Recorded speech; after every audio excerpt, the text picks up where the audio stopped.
Cangkul adalah alat pertanian yang sering digunakan oleh para petani. Cangkul bisa digunakan untuk membuang rumput, mengolah tanah yang keras, mencabut akar, dan sebagainya. Tapi siapa sangka, di balik kesederhanaan cangkul memiliki pesan moral yang sangat luar biasa dan mendalam. Berikut akan dijelaskan pesan moral yang terkandung dalam filosofi cangkul. Selamat menyaksikan.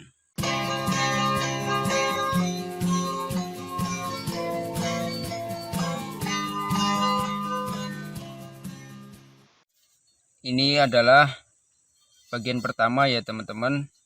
Bagian yang ada tajamnya ini, besi ini dinamakan cangkulnya teman-teman. Yang kedua adalah lingkaran. Jadi lingkaran ini, besi ini dinamakan bawak ya teman-teman. Dan di sini ada kayu kecil. Ini kita lihat kayu kecil sebagai penguatnya. Ini namanya tanding atau banding. Ini tanding atau banding ya.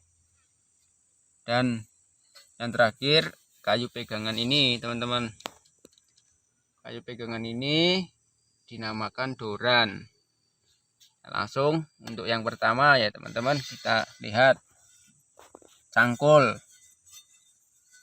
Ini singkatan dari ngipatake barang kan mecucul. Ngipatake barang kang mecucul. Artinya membuang sesuatu yang menonjol, membuang sesuatu yang tidak baik. Kalau cangkul itu sendiri membuang rumput ya teman-teman. Membuang akar-akar yang ada di lahan pertanian kita. Dalam kehidupan kita juga harus membuang sesuatu yang tidak baik. Nah, semakin tajam cangkul, maka akan semakin mudah kita untuk membuang rumput. Begitupun dengan kita teman-teman, semakin tajam ilmu kita, semakin banyak pengetahuan kita akan lebih mudah untuk membuang sesuatu yang tidak baik. Artinya kita harus tetap terus belajar dengan giat teman-teman, agar pemikiran kita tajam. Sehingga nanti kalau ada masalah dalam kehidupan kita bisa cepat untuk mengatasinya. Ini dari cangkul itu sendiri teman-teman. Dari cangkulnya saja sudah keren ya. Yang kedua ini, yaitu bawak teman-teman. Besi ini, lingkaran besi ini namanya bawak. Ini singkatan dari obahe awak. Artinya setelah kita tadi punya ilmu, sudah pengetahuannya dari cangkul ini, itu harus kita lakukan. Kita harus barengi dengan tindakan kita teman-teman. Jadi kita upayakan. Pintar saja tahu ilmunya tidak dilakukan, ya percuma saja. Maka harus ada bawak. Harus diupayakan. Harus dilakukan ya teman-teman. Ini dari lingkaran besi ini. Kemudian tanding ini teman-teman. Tanding ini kalau dalam cangkul dibuat agar tidak goyang teman-teman ya. Agar tidak goyang, agar kuat. Jadi tanding ini memiliki makna bahwasanya dalam melakukan usaha, ilmu sudah ada, kita sudah lakukan. Biar kuat bagaimana? Kita perlu perbandingan teman-teman. Perlu perbandingan dari teman-teman yang lain, perlu sharing, saran dari teman-teman yang lain agar pengetahuan kita itu lebih kuat. Ini ya teman-teman, ini fungsi tanding. Buat kehidupan kita itu tadi, kita perlu orang lain. Tidak hanya ini ya, perlu orang lain ternyata. Perlu orang lain untuk ada perbandingan ilmu tentunya ya teman-teman. Jadi ini konteksnya dalam dunia usaha.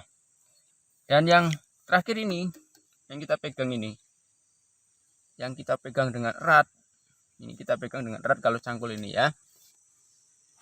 Kalau tidak kita pegang dengan erat bisa lepas, makanya harus dipegang dengan erat. Ini namanya doran teman-teman. Singkatan dari ndungo maring pangeran.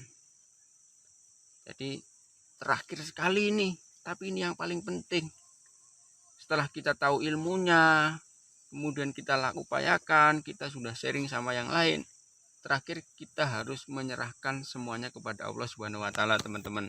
Ndungo maring pangeran. Kita harus berdoa. Karena sesungguhnya sesuatu apa yang pun yang kita lakukan itu kehendak Allah Subhanahu wa taala ya teman-teman. Dan kita harus menyerahkannya kepada Allah Subhanahu wa taala. Sehingga kalau kita nantinya semua usaha kita serahkan kepada Allah Subhanahu wa taala, kalaupun belum berhasil atau gagal pun kita tidak akan putus asa teman-teman. Karena kalau sandaran kita Allah Subhanahu wa taala, kita tidak akan pernah putus asa. Beda dengan orang, kalau kita menyerahkannya kepada orang, kita bisa jadi putus asa, ya bisa jadi kecewa. Karena untuk itulah ini fungsi doran, dungo maring pangeran, dan ini harus kita pegang erat. Ini harus kita pegang erat ya teman-teman. Itulah teman-teman pelajaran hidup yang bisa kita ambil dari sebuah alat pertanian, yaitu cangkul. Mudah-mudahan dari alat yang sering kita pakai ini kita bisa menjadi manusia yang lebih baik, sehingga dalam melakukan suatu usaha kita akan memiliki kekuatan yang besar, keyakinan yang besar, dan mudah-mudahan usaha kita dilancarkan oleh Allah Subhanahu wa taala ya teman-teman. Ini sangat bermanfaat buat saya, mudah-mudahan juga bermanfaat buat teman-teman yang lainnya. Jadi kesimpulan dari filosofi cangkul ini adalah dalam melakukan suatu usaha kita harus mencari ilmunya terlebih dahulu teman-teman. Kita harus belajar terus dengan tekun. Setelah kita sudah tahu ilmunya, kita lakukan, kita upayakan. Untuk memperkuat itu kita perlu perbandingan, perlu saran dari orang lain, dan kita serahkan kepada Allah Subhanahu wa taala. Kalau itu semua bisa kita lakukan, mudah-mudahan apa yang kita cita-citakan bisa terwujud, dan apa yang kita lakukan itu bisa lancar sampai selesai ya teman-teman. Maju terus petani Indonesia. Ayo kita lakukan yang kita bisa untuk Indonesia. Salam SM.